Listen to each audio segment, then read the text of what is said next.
بلکہ جنتی ہو جایا کرتا ہے، جنت والا ہو جایا کرتا ہے۔ عرض کیا کرنی ہے آپ حضرات سے؟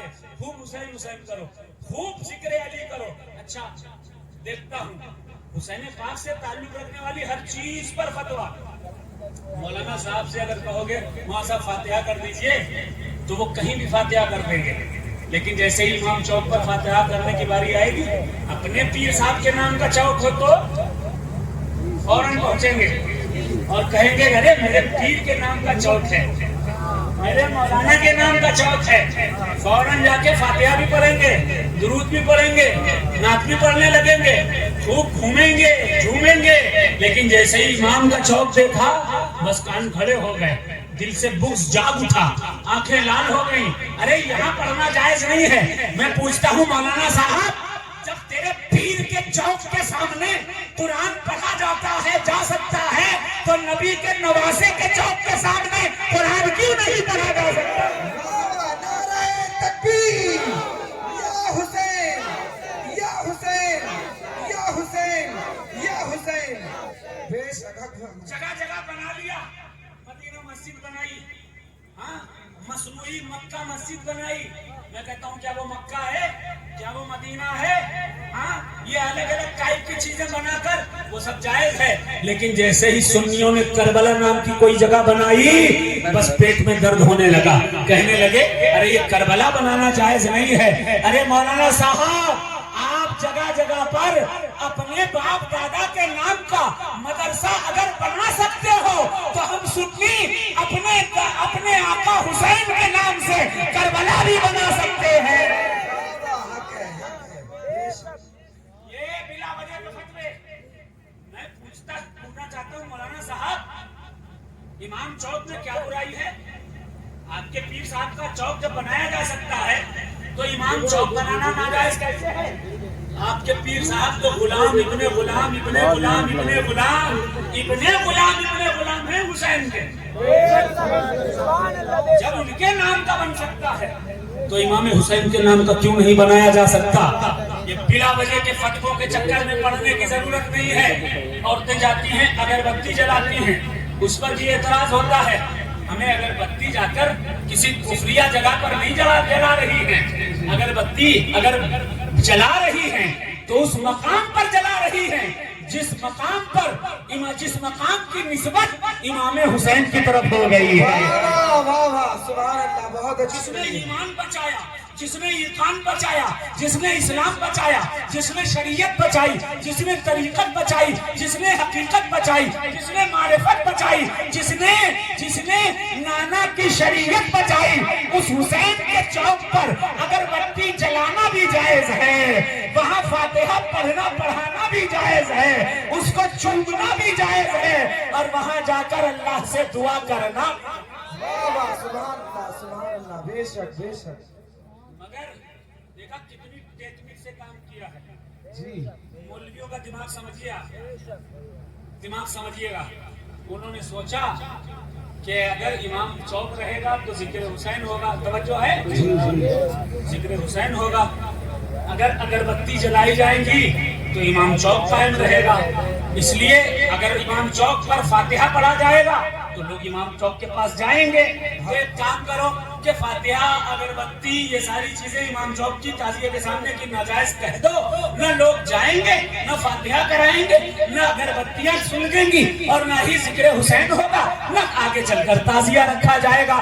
مگر میں کہنا چاہتا ہوں، توجہ کے ساتھ شعر سنیے گا، تمہارے جیسے لاکھوں آئے اور چلے گئے، نہ جانے کتنے آئے نہ جانے کتنے چلے گئے، لیکن یاد رکھو ہر ایک روح میں ہے بس وہی حسین کی یاد ہے، مومنوں کے لیے زندگی حسین کی یاد ہے، مومنوں کے لیے زندگی حسین کی یاد، اور تجھے ہے اور ہے مومنوں کے لیے زندگی حسین کی یاد۔ یہ منتیں، یہ مرادیں، یہ تعزیے، یہ علم سمجھ میں آیا ہے باقی ابھی حسین کی یاد، سمجھ میں آیا ہے باقی ابھی حسین کی یاد، اور تجھے ہے نارے جہنم کی فکر، حیرت ہے بچائے گی تجھے محضر علی حسین کی یاد، اور تم کیا مٹا سکو گے صدا یا حسین۔